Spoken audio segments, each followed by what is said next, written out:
Hey there, my fellow anglers and fishing fanatics. Your old friend and fishing expert is back with another exciting forecast to help you reel in those dream catches. Today, we're diving deep into what awaits us on October 11th, 2025 across the beautiful coastal waters of Australia. Why is this day special, you ask? Well, friends, get ready, because this particular Saturday is shaping up to be a cracker with stable spring conditions that could really switch on the bite. We're talking about a period of warming waters and increasingly active fish, promising some truly fantastic opportunities.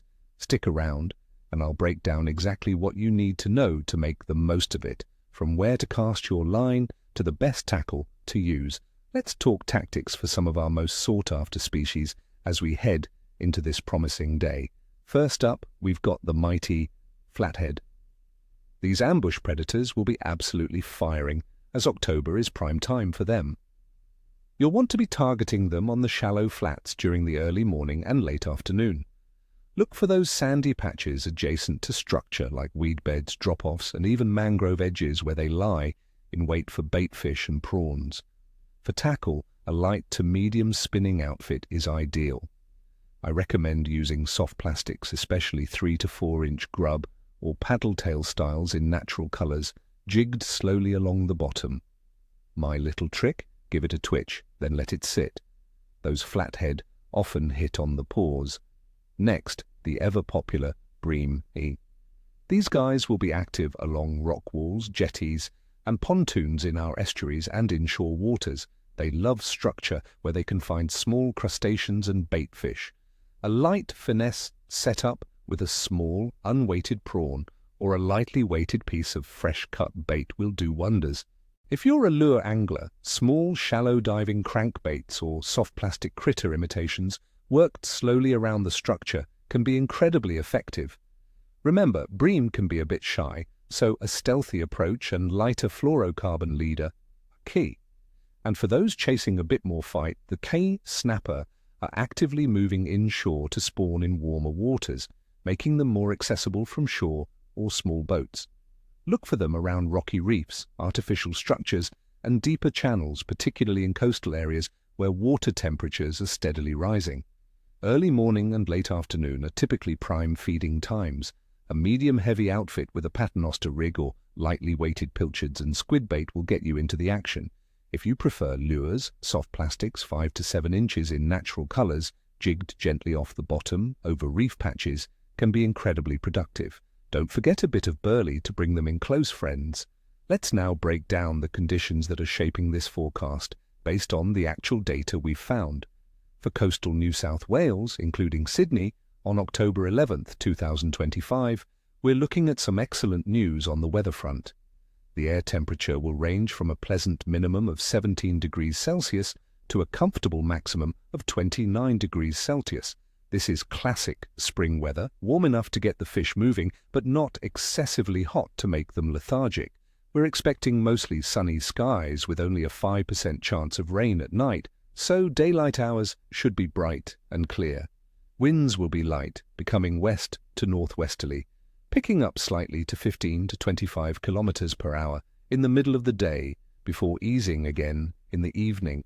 This moderate, consistent wind is generally favorable, creating a little chop on the water surface, which often helps with fish activity and spreading scent. Without being so strong, it makes fishing difficult.